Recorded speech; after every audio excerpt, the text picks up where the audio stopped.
Bom dia, pessoal do oitavo ano.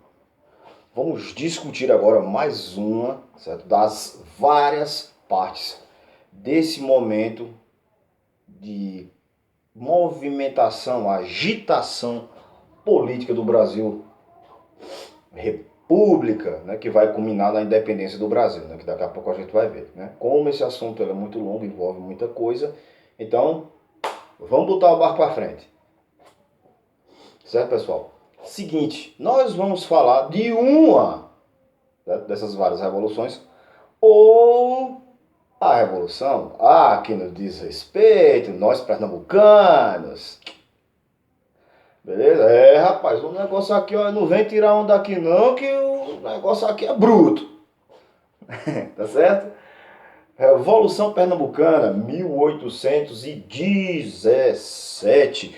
Bom, como eu coloquei aqui, minha letra continua horrível, é só para eu me basear, tá certo, pessoal?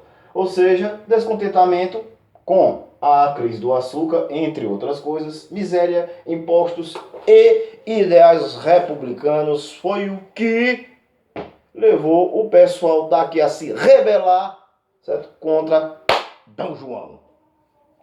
Tá certo? Seguinte, foi o último movimento separatista do período colonial. Beleza? A desvalorização do comércio, certo? Do açúcar e do algodão brasileiro no mercado externo e altos custos de mercado e outra coisa, o elevado custo de vida, a cobrança de impostos, como eu falei na instante, ideias republicanas que tomaram o governo, certo? Depois da expulsão dos holandeses, né, nós atravessamos uma grave crise. Aí você pergunta, professor, mas por que a gente não tinha um monte de cana aqui para fazer açúcar, algodão e tal, apesar dessa crise? Mas a questão é, você tem, mas você não vende. Quem é que vai comprar? Ou seja, quando os holandeses estiveram aqui e a gente botou eles para correr, aí é o seguinte,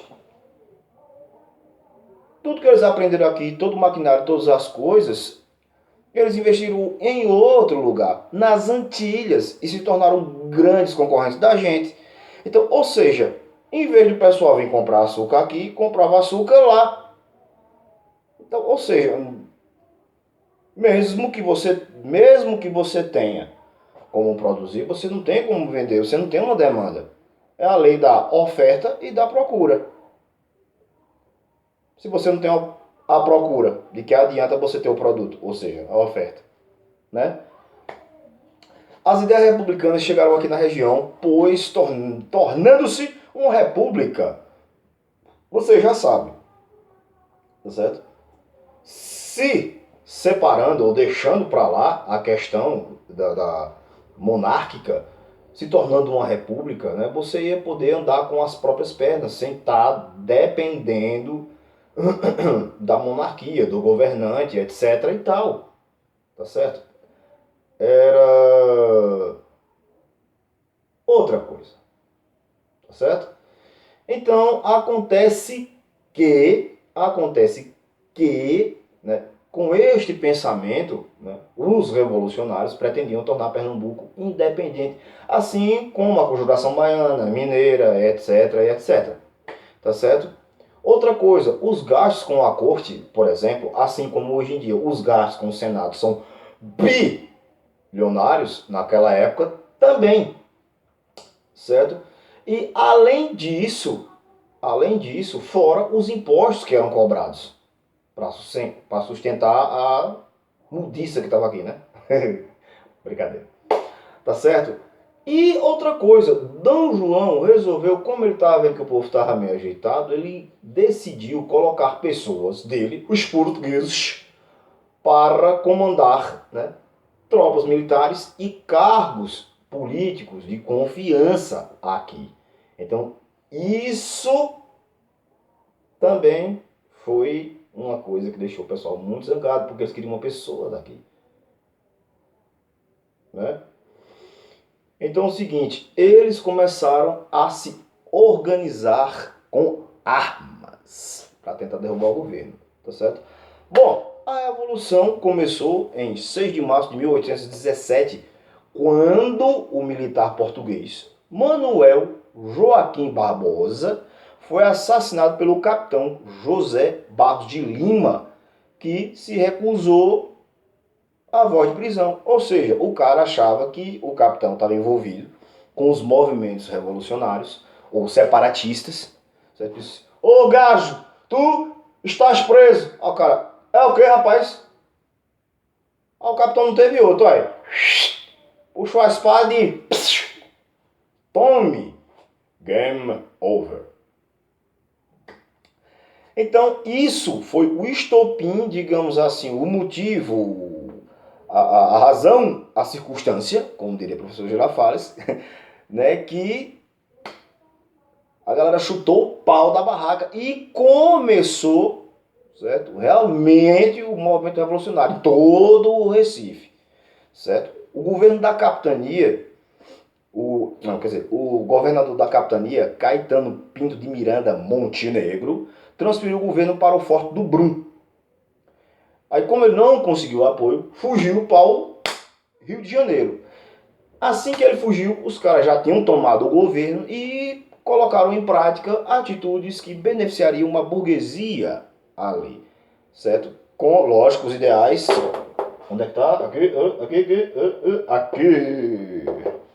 Certo? Com ideais republicanos, certo? Eles queriam a proclamação da República, o fim dos impostos, o aumento dos salários dos soldados e os três poderes, né? Executivo, legislativo e judiciário.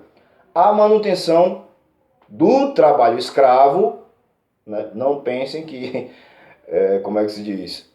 Esses grandes fazendeiros aí iam perder uma mão de obra, não podemos dizer barata, né? Mas de grátis, né? Pois é, e apesar de até negros terem lutado nesse movimento aí, mas eles ficaram fora dessas grandes mudanças, certo? O exemplo pernambucano, ele conquistou o apoio de outras capitanias, tipo Rio Grande do Norte e Paraíba. Mas, como tudo não são flores, né? Não demorou muito e Dom João, desculpa se eu ficar falando Dom Pedro, que eu me confundo, tá, pessoal? Mandou tropas, certo? Invadir lá Recife e o resto vocês já sabem, né?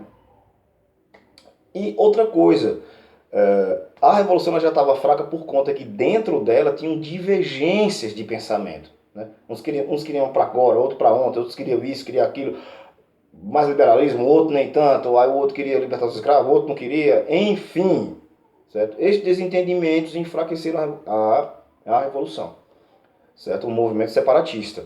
Então, quando as tropas chegaram, em 20 de maio de 1817, os revoltosos se entregaram, né, ao general Luiz do Rego Barreto. E muitos deles foram presos. Inclusive, né, eu tenho os nomes deles aqui, certo? Os líderes. Olha, Domingo José Martins, José de Barros Lima, Cruz Cabugá, Padre João Ribeiro, que inclusive, para dar exemplo, eles foram fuzilados e enforcados. E partes do corpo de José Barros de Lima foram colocados em pontos para que as pessoas vissem e não se atrevessem a desafiar a coroa, o nosso querido rei Dom João. Pessoal, espero que tenham dado uma luz. Daqui a pouco tem mais, porque esse assunto é muito extenso. Daqui a pouco a gente volta. Tchau, abraço.